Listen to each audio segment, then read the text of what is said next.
All right, everybody, welcome back.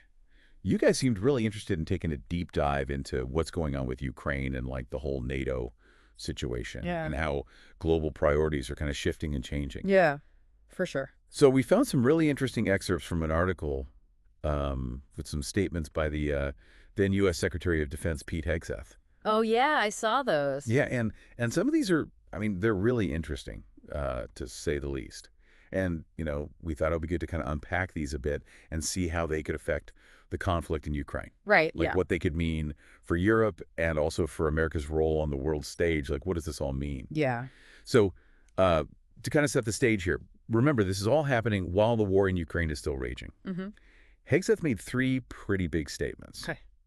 The first one is that NATO membership for Ukraine is pretty much off the table, Hmm. he said, as part of any negotiated settlement to end the war. Yeah, I remember that. The second one is that no U.S. troops will be, directly deployed to Ukraine. Right. And the third one is that the U.S. is shifting its focus to China. Yep. And prioritizing its security concerns over there, over Europe and, Ukraine. Yeah, I mean, it's interesting, these statements. And, the timing of these statements is really interesting because they were made before any formal negotiations to end the conflict even began. Right. So, Hegseth is talking about a negotiated settlement, right, a diplomatic agreement. Right. But by saying that NATO membership is off the table, before any talks even start, you're removing a really potentially huge incentive for Ukraine and like a point of leverage, right, for the U.S. in those negotiations. Oh, okay. So you're saying by like making these pronouncements up front, it actually could weaken the U.S.'s position. Exactly. Yeah. It's like if you're going into a negotiation and you already told the other side what you're not willing to even discuss, it limits your options right from the start. And a lot of experts agree with that. Like Matthew Miller, he was a former State Department spokesman. He called it giving away leverage. And then Bradley Moss, a national security lawyer, he suggested it could even lead to Ukraine having to surrender territory as part of a peace deal. Oh, wow. So you have some experts saying this weakens the U.S.'s position. It potentially emboldens Russia. Mm-hmm. So does this make like European allies wonder, like question America's commitment to their security? Oh, yeah, absolutely. That's a major concern. Justin Baragona, he's a journalist. He put it pretty bluntly. He said it looked like the Trump administration was just, handing Ukraine over to Putin. Wow. I mean, that's a pretty harsh assessment. Yeah. But isn't NATO membership ultimately a decision for NATO to make? Like, Putin shouldn't be the one dictating that, should he? Well, that's right. And that's actually like a key counterpoint here. Michael McFaul, a former U.S. ambassador to Russia, he argues just that NATO membership is for NATO to decide. So Hegseth's statement in that sense could be seen as just clarifying the existing reality. Right. Okay. So we have two sides of this argument. We have Miller, who is concerned about losing leverage, and then we have McFaul, who is emphasizing NATO's autonomy. I mean, I can see both sides here.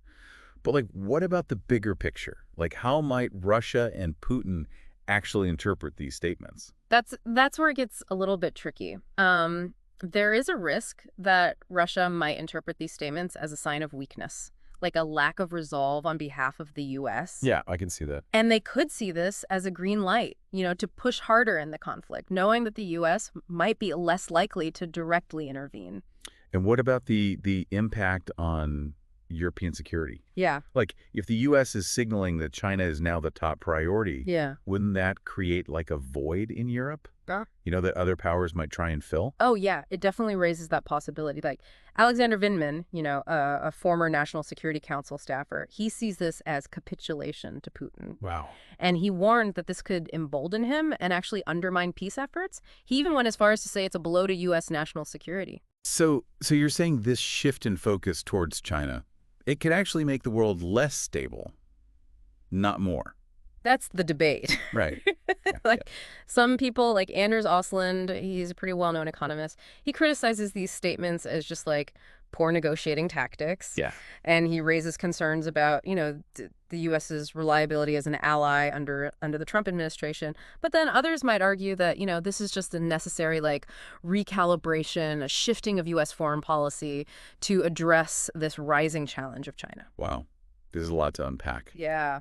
But here's what really sticks out to me. If the U.S. is really shifting its focus to China like this, what options does that leave for Europe?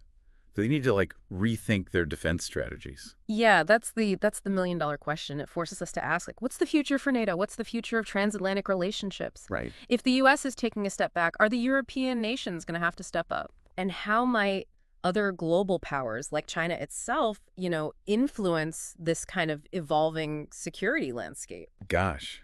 I mean, it's a lot to think about.